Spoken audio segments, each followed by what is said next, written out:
So Paul, another training session out the way. How are the boys feeling today? Tired, I've got to be honest. I thought that the performance that they put in Tuesday night and the amount of effort, especially then having to play for 10 men for so long, took a fair bit out of them. So it was just quite a short, sharp session there today. And there were some indifferent performances, to put it nicely. But yeah, just tired. But there's a good atmosphere in the camp. You know, we've had a really good few weeks with them really. And so I thought their performance on Tuesday was out of this world. And let's talk about Tuesday. It was a great performance, a great win for us, and talk about a great support as well. How key is that to our promotion push?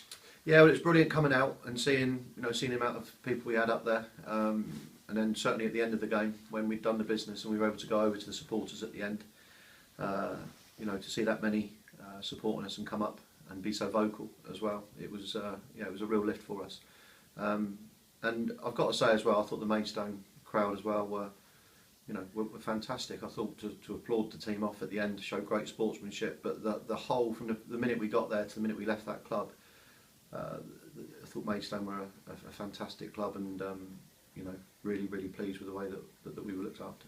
Yeah, and obviously a big game as well this weekend. Every game at this end of the season is a massive game. Margate away. How are you prepared for the boys then? Same as normal.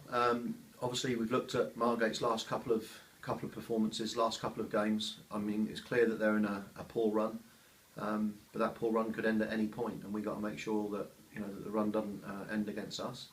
Our away form, is incredible. I think we've won 8 or 9 games on the trot now. But we're just preparing for it. I mean, at the end of the day, it's the cliche. I've used it now for weeks and weeks, but it is one game at a time. We feel we need to win 4 more games, and that's a lot to win. So we just go to Saturday. Hopefully we can get a result Saturday, and then we spend the weekend thinking about Monday. Yeah, of course. And obviously at this end of the season, there's a lot of fixture congestion here in April. How important is it that you make sure all the players stay fit, and what do you do to make sure? Well, I think it's rest and recovery as well. That's why today was quite a short, sharp session. Most of them just had a session in the gym as well. But yeah, it's the players that are physically tired. I think the mentally tiring part probably comes more with the amount of work that the staff do. Bobby's been busy this week on the physio bench, as every physio will be in this league. But no, I think we know what we've got for Saturday, and I think the players will be looking forward to it to build on that performance from Tuesday night. Yeah, and you mentioned about Bobby the physio, obviously doing quite a lot behind the scenes as well. McAllister looks as if he's trying to get himself back to full fitness. What's the latest on him?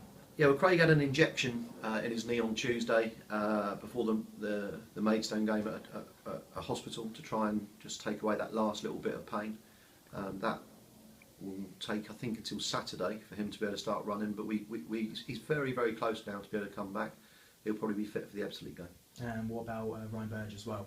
Now, Burge is out for the season. There's no doubt about that. He's now walking better. He's going to St George's next week for a scan through the PFA, and obviously to do some rehab work. But realistically, Ryan's going to be out for another 4 or 5 weeks.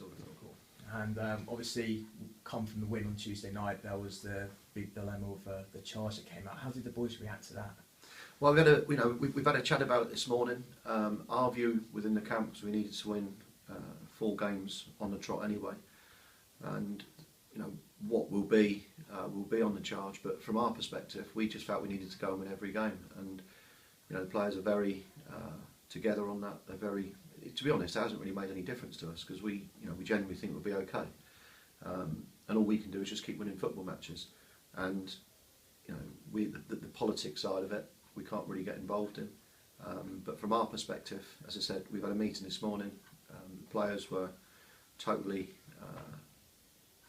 I suppose, resolute really in what we needed to do. But listen, if we don't beat Margate on Saturday, that's irrelevant anyway. If we don't beat Stortford on Monday, it's irrelevant. So unless you keep winning your games, this becomes a bit of a non-issue. The only time it becomes a non-issue is probably against Oxford City, the last game of the season. So our view is we'll take the next 4 games, we'll try and win them if we can, and just see where it ends up. But the confidence I've got in this team and the confidence we've got in the squad and the way that we're going about it, if we didn't, as I said, if we didn't win the league, it's not the end of the world. We'll have to make sure we go and win in the playoffs. But the one thing we do want to do this year is try and get promoted. We've gone over half a season now unbeaten, which is an incredible achievement. and we just got to keep going for another 4 or 5 games. And you know, the minimum now is we're in the playoffs. And as I said, you know, without being arrogant, I think we're the best side that would be in the playoffs. And it's about players performing on particular days, isn't it? And I know that group in there would perform in a playoff occasion. So I'm quite relaxed about it, to be honest. It'll be one or the other. Really Thank you.